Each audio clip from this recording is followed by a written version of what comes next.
Histoire de vous présente la Révolution française, première partie. Un mois après la convocation des États généraux par le roi, les députés du tiers-État se rassemblent dans la salle du Jeu de Paume le 20 juin 1789. Derrière Lamartine, ils affirment la nécessité de rédiger une constitution afin que la France sorte de la crise dans laquelle elle est. Parallèlement à la contestation des députés du tiers-État, le peuple se soulève à Paris et en province. D'abord, dans la capitale, le 14 juillet 1789, la population s'empare de la prison de la Bastille, qui symbolise l'arbitraire du roi, mais qui est aussi un entrepôt pour la poudre de l'armée. Ensuite, dans les campagnes françaises, tout au long de l'été 1789, les paysans s'en prennent à celui qui représente le pouvoir sans partage, le seigneur. Ils brûlent les châteaux et notamment la pièce des archives, où se trouvent les papiers sur lesquels sont écrits les droits seigneuriaux.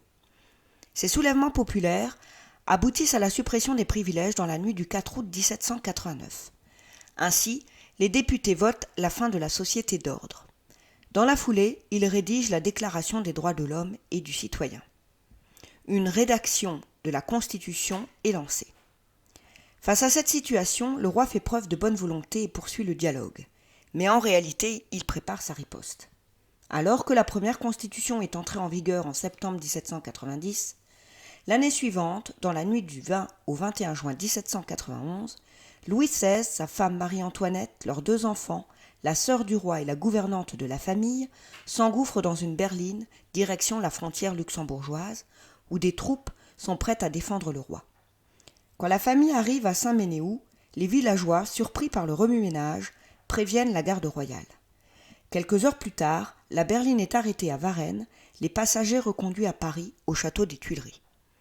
Après cette tentative rocambolesque, les Français prennent conscience qu'en réalité le roi n'est pas du tout résolu à partager son pouvoir avec une assemblée, ni à accepter la mise en place d'une monarchie parlementaire, comme en Angleterre. Le roi et sa famille sont assignés à résidence au palais des Tuileries, c'est-à-dire qu'ils n'ont pas le droit d'en sortir. Le peuple veille. C'est de là que le roi compte organiser sa revanche. En lien avec l'empereur d'Allemagne, son beau-frère, il organiserait, d'après le peuple, une attaque venue de l'étranger pour prendre à revers les révolutionnaires et enfin rétablir son pouvoir absolu. C'est lors d'une manifestation populaire particulièrement violente, le 10 août 1792, que la foule se masse devant les portes des Tuileries protégées par 900 gardes. Après de multiples tentatives, le peuple entre, la famille royale est arrêtée et emprisonnée. La monarchie presque millénaire tombe.